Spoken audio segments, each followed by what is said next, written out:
જમીન માલિકની ગેરહાજરીમાં દસ્તાવેજ કરી ડાયમંડ વેપારીએ જમીન પચાવી પાડી. જમીન માલિકીની ગેરહાજરીમાં દસ્તાવેજ કરી ડાયમંડ વેપારીએ જમીન પચાવી પાડી. સુરતમાં જાણીતા ડાયમંડ વેપારીની મુશ્કેલી વધી છે, જેમાં જાણીતા બિલ્ડર અને ડાયમંડ વસંત ગજેરા સામે ગુનો નોંધાયો છે.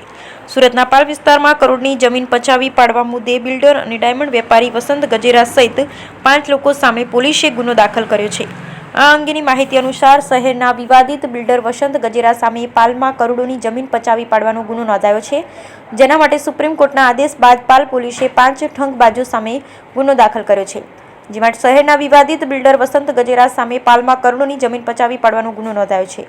પાલ પોલીસે એટ્રોસિટી કલમ મુજબનો ગુનો નોંધ્યો, જેમાં મૂળ માલિકીની ગેરહાજરીમાં સરકારી અધિકારીઓના મેળા પીપળામાં 3 વીઘા જમીનનો દસ્તાવેજ પણ કરાવી દીધો હતો. એટલું જ નહીં, આ પછી ઠગબાજોએ ₹90 કરોડમાં જમીન વેચવા કાઢી પાલ વિસ્તારમાં આવેલા કરોડો રૂપિયાના સોનાની લગડી જેવી જમીન પચાવી પાડવા માટે કાવતરું કર્યું હતું.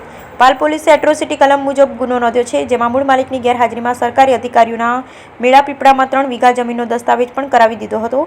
એટલું જ નહીં, આ પછી ઠગબાજોએ ₹90 કરોડમાં જમીન વેચવા કાઢી પાલ વિસ્તારમાં આવેલ કરોડો રૂપિયાના સોનાની લગડી જેવી જમીન પચાવી પાડવા માટે કાવતરું કર્યું હતું. પાલ પોલીસે એટ્રોસિટી કલમ મુજબ ગુનો નોંધ્યો છે, જેમાં મૂળ માલિકની ગેરહાજરીમાં સરકારી અધિકારીઓના મેળા પીપળામાં 3 વીઘા જમીનનો દસ્તાવેજ પણ કરાવી દીધો. એટલું જ નહીં, આ પછી ઠગબાજોએ ₹90 કરોડમાં જમીન વેચવા કાઢી પાલ વિસ્તારમાં આવેલ કરોડો રૂપિયાની સોનાની લગડી જેવી જમીન પચાવી પાડવા માટે કાવતરું કર્યું. પાલ પોલીસે એટ્રોસિટી કલમ મુજબ ગુનો નોંધ્યો, જેમાં મૂળ માલિકની ગેરહાજરીમાં સરકારી અધિકારીઓના મેળા પીપળામાં 3 વીઘા જમીનનો દસ્તાવેજ પણ કરાવી દીધો. એટલું જ નહીં, આ પછી ઠગબાજોએ ₹90 કરોડમાં જમીન વેચવા કાઢી હતી પાલ વિસ્તારમાં આવેલ કરોડો રૂપિયાની સોનાની લગડી એવી જમીન પચાવી પાડવા માટે કાવતરું કર્યું હતું. એટલું જ નહીં, અગાઉ પણ વસંત ગજેરા પર સરકાર દ્વારા જમીન ફાળવણી કર્યા બાદ નિયમોનું પાલન નહીં કરવાને કારણે GIDCએ નોટિસ મોકલી દંડ ફટકાર્યો છે.